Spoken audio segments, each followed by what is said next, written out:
I don't know why that happened. We'll start again. Good morning, Blues. Welcome back to another video. Stephen here, ahead of a big weekend of football. City back in action tomorrow against Chelsea. And I can't wait for this game of football. I really can't. The big games begin. We got Chelsea, we got Spurs, Liverpool, Aston Villa. It's going to be a really pivotal month in Manchester City's season. Hello to people in the chat. Hello to Sanji and Slicky and Hawk and Rhys Adams and Rishi for letting me know, and artists as well, that the sound wasn't working initially. You're probably watching this after I've already clipped the video, but it wasn't working. Look, I was drinking my coffee still, you know. I was a little bit sleepy getting up on a Saturday morning after a glass of wine last night. Too old for a glass of wine, though.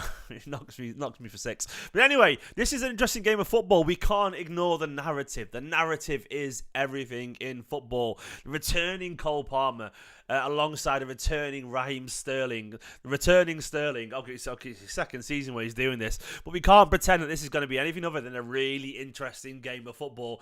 And especially against the Chelsea side that are maybe starting to show signs of finding an identity. Are they back to their best? Not even close, Chelsea. Is Pochettino, though, maybe getting a tune out of some players right now? I would argue that he is, you know. I would argue that there are some positive signs there for Chelsea fans right now. So we're going to have to see how this goes. I mean, I'm pretty relaxed about it. Having said that, I can't take Chelsea lightly. You really can't. I want to say at the top of this video, by the way, please do consider entering this wonderful competition over on Football Prizes. I'm working Football Prizes again. You can win a VIP Belgrade trip. So Red Star game, of course, is massive. Well, it's not massive. It's just exciting because we're already through. But if you want to live like an absolute superstar, like the dudes do in Succession, get a private charter plane. Here's the prizes, basically. 2-night stay in Belgrade. You fly from Manchester in a private jet charter. You get a 5-star hotel accommodation, private transfer to a Michelin-star restaurant with a 3-course meal, Belgrade City Centre experience, Red Star Belgrade versus Manchester City pre-match function, tickets, hospitality, private flight back. Look, it's a once-in-a-lifetime experience for £3.95 to enter. Ridiculous. Give it a go, man. And if not, there's always these 81 instant prizes as well. Loads of tech and loads of cool stuff. So it's good for Christmas. So basically, for £4, just under £4, you could win a once-in-a-lifetime, treated like a genuine VIP thing. Travel how the players travel, basically, or win some tech. Click the link in the description below, and good luck if you win. It should be cracking fun if you do. And look, I'm going to enter that. £4, just under £4. The cost of a coffee from Starbucks, basically. And you could win that insane prize. Go for it. Link in the description below. So, this game, of course, this game is going to be interesting. Like, what do we think he's going to do? You know, is he going to make some changes? How's he going to compensate for a lack of John Stones? Is he going to do anything crazy away at Stamford Bridge? Will he just play dead what we think is our strongest team with maybe one change for Stones? I don't know what he's going to do. Guardiola, of course, was talking to the press conference. Once again, I feel sorry for Rico Lewis to an extent. He talked about Rico Lewis's height. I sort of agree with what it's worth. He said if he was a little bit taller, he'd always be considered one of the best players in the Premier League. I actually agree with that, by the way. I mean, people don't talk about Rico Lewis that much because of his stature, because he's a small lad. I know people talk about him, well, other players are small.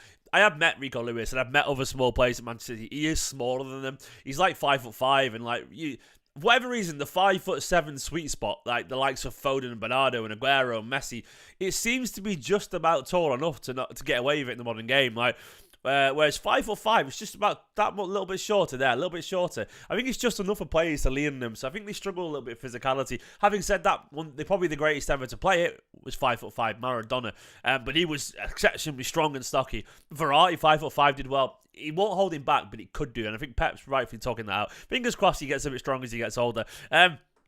He talked about Chelsea, said they're getting better. New club, new players. Sooner rather than later, they'll be a top contender. The quality in all departments is there. He also clarified about Rico Lewis, said he's an exceptional player. Every game he plays has been a high standard in all departments. We are really, really pleased. Yeah, he's brilliant. He's absolutely brilliant. Now, the Stones news is that he's ruled out. Pep says he doesn't know whether he'll be back. But let me find the actual quote. He says, the doctor said to me it's not as bad as first thought, but I don't know when he will be back. That's really encouraging. Apparently, it's not as bad as first thought. I'm happy about that. That is really nice news, isn't it?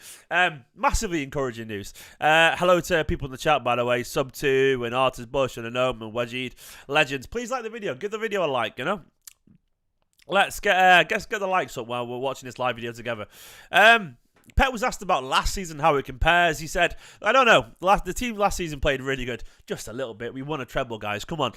Season before that as well. I'm not going to underestimate the previous teams, but the mentality, consistency has been there indeed. And he's right. The consistency is still there. Kanji's back in training, which is very good news, of course, after the Stones injury. We don't need another player out. He talked about Cole Palmer. Well, the Cole Palmer debate is a really interesting one. And actually, if you've not been to my website yet, esteemedcompany.com, check it out right now. It's a really good website. And there's a really good piece, actually, from American Sitting, where he talked about Doku being an upgrade on Cole Palmer, which is a really good piece. Go and check that out, esteemedcompany.com.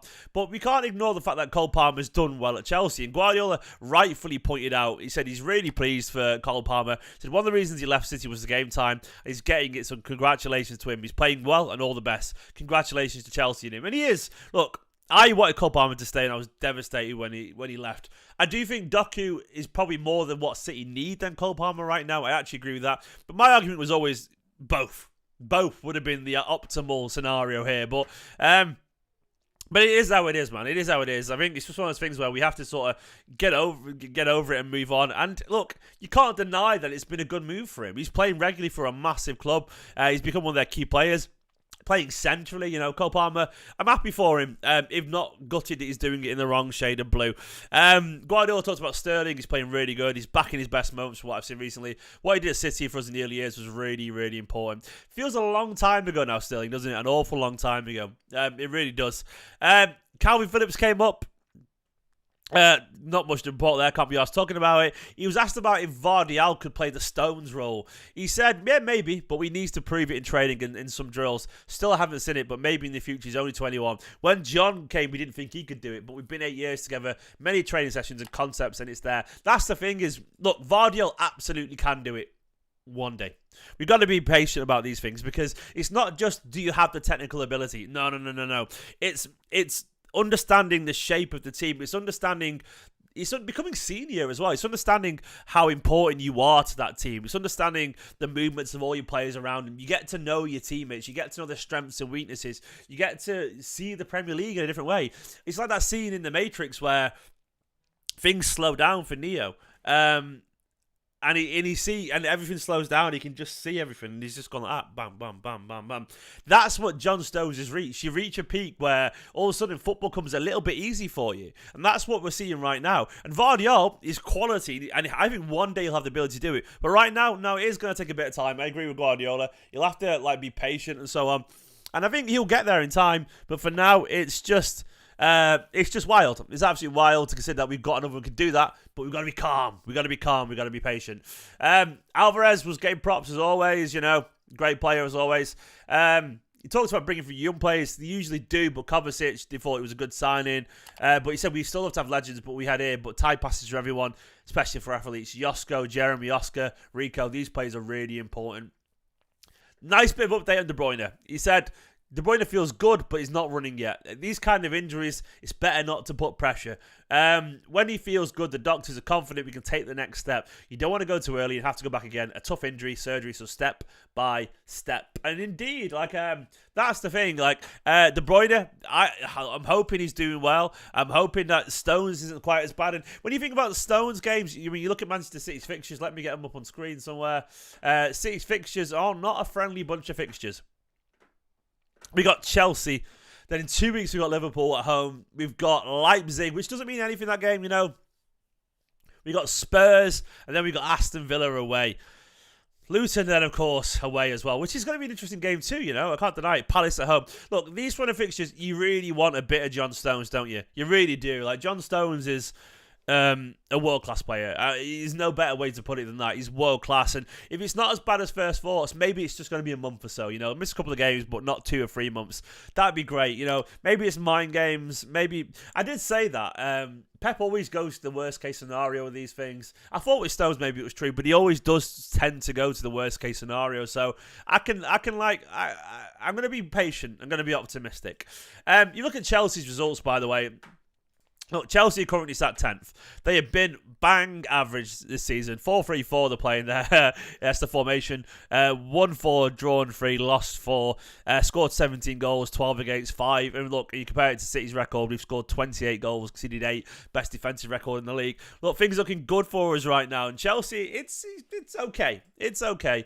They did beat Spurs, of course, 4-1 the other day in the craziest game of football in a long time. But they didn't really impress. That was the thing. They were sort of underwhelmed. And Nico Jackson got a hat-trick, but they were against 9 men. And it is weird to see a side come out with less credit than the team that they beat 4-1. But that's not even exaggeration. Of course, it's how Chelsea are playing right now. They're lining up something like this. Jackson flanked by Cole Palmer and Sterling with Gallagher ahead of Fernandes and Caicedo. Reece James is back in the team for them. Disasi, Silva, Colwell playing at left back, and Sanchez in goal. And of course, on the bench, you've got Cucurella, you've got Mudryk with a bit of pace, Ugo Chukwe, Gusto, Madueke, Ian Mason, David Washington, Petrovic. Look, they got some players out, still for injury as well. Kuku's, of course, not back in the team. Going to be interesting to see what he's like when not back in the team, just not in the team full stop because he's still injured. But they've got a lot of quality, but it's still a very young, experienced team. Look, I look at that team and I see quality in Sterling. I see quality in Palmer. Young, but quality. Fernandes, Caicedo, quality players. And Colwell as well, Silva. But I do see young, inexperienced Chelsea still, and I do see a team trying to find an identity. The recent results haven't been horrific. Okay, they lost to Brentford, but they beat Blackburn. But they got a 2-2 draw against Arsenal, which was obviously good for them. Chelsea, that game, of course, Palmer with the penalty and Mudryk as well, and they were fair. They were fair value for that when you look at the stats as well. Beat Burnley 4-1. They beat Fulham 2-0. They actually had a decent run of form recently. Not the best. Brentford were too smart for them. Hopefully City will be too. I mean, you look at our results recently. This is how we played against young boys, of course. Grealish played out wide on the left. Doku, of course, played as well. That's not the right game. Sorry, I'm looking at the wrong game there. Let me go back to our recent matches. The 3-0, I'm thinking, there we go. This is the one where we played the other day. I had the wrong one up there. There we played the other day. Phil Foden played on the right, of course, played excellent. Grealish was on the left. He played central a little bit, of course, when Doku came on. Stones, of course, off. Rico Lewis played there. How is he going to replace John Stones? That is the thing I am not certain of yet. We will see in time. In terms of the team, what I think it's going to be, there's the team right now. You see on the bench the other day, we had, Ake, Doku, but Rodri, Bernardo Silva, Alvarez, Akanji. Those 4 at the bottom are almost certainly going to start, I reckon. So let's have a look at the team. Guys, in the chat, if you're watching right now, let me know what you think the team will be. Ederson is going to start. I think Guardiola is going to start too, against Chelsea away. Diaz, Akanji, Walker is my bet. I think it's going to be that. I think it's going to be Rodri. I can see that'll be Alvarez. This will be Foden. That'll be Haaland. Oops, that took me down there for some reason. I think this is going to be Silva. I think he's going to play central, and I think this is going to be Jack Grealish. I know we all want Doku. I know it, but I think he's going to go for Grealish again because Grealish is playing good right now. I think it's going to be this. Does anyone else think it's going to be something like this? Look, Grealish is in great form. Doku's in great form. I don't care who starts there, to be honest. I think it's going to be something like this. I think it'll be this kind of... I mean, we could see Rico Lewis get a game here. Lewis could play here. But I think Bernardo Silva will get the nod alongside Rodri because he's been excellent there when he plays there. And I think it's going to be something like that. And that's the team I think Guardiola will go with. And I think it's good enough to beat Chelsea. Alvarez got a rest. Bernardo's going to play central. Foden's playing so well on the right now. Look, Jack or Doku, I don't know who's going to go for, but it's going to be one of these two. I'm relaxed either way. Yeah, it could be. Do you know what? I wouldn't argue against Doku because I think Chelsea, they're not United at Old Trafford right now. They are. It will be Walker, you're right, actually. Yeah, Sanji, because it's Sterling, isn't it? Good point. We could also see Ake play. Ake could play because he might go. Look, Cole Palmer, Ake, you know him really well. You know him better than Josko Vardial. And there's something to be said for that, I think it'll be something like this. I mean, obviously we know Kyle will do his thing where he pushes up forward like that, and then Kanji comes out here a tiny bit, and Bernardo and Rodri sort of hang around. But it'll be it'll be something like this. It could be Josko, it could be Ake. But I'm pretty confident overall, you know. I mean, like, City are playing well right now. My prediction would be that I think we're going to win. I'm going to go for 3-1 Man City. It's a classic 3-1 right now. I see Cole Palmer scoring a penalty or something, annoyingly, but I trust this Manchester City side. I think Phil's in wonderful form. I think with Jack and the control on that side, or the form he's in, he could play central. We could see Jack play central and Doku play on the left. I don't know, but with Jack, Doku sort of fighting each other, Alvarez, I think Alvarez is due a goal tomorrow. I can feel it. Haaland's in good form right now. Rodri will be up for this. Bernardo be recognised right now as one of the best players in the world, rightfully so. I think it'll be something like that, and I think we'll be all right. I'm going to go 3-1, I reckon. And I trust Ruben Dias to have a cracking game in the centre. Akanji will probably join midfield a little bit as well. He's not great at it, but he's good enough, and I think Pep will trust him there with a little bit of luck. So I'm going to go for that. That is my prediction, a 3-1 Man City win. I can't wait for this game. I will be doing watch along tomorrow. I might try and do a live video chat tonight as well. So for now, guys, thank you for watching. Go check out the other content on the channel as well. Don't forget, if you want to try and win a once-in-a-lifetime experience, head over to Football Prizes. I mean, that's an insane prize. A VIP Belgrade December trip. Look at that plane there as well. You get one of those little planes, 5 from Manchester Airport. Worth $3,500 is a luxury experience. It should be cracking fun. Guys, thanks for watching. Let me know your predictions. Let me know your lineup. In a bit, come on, you Blues.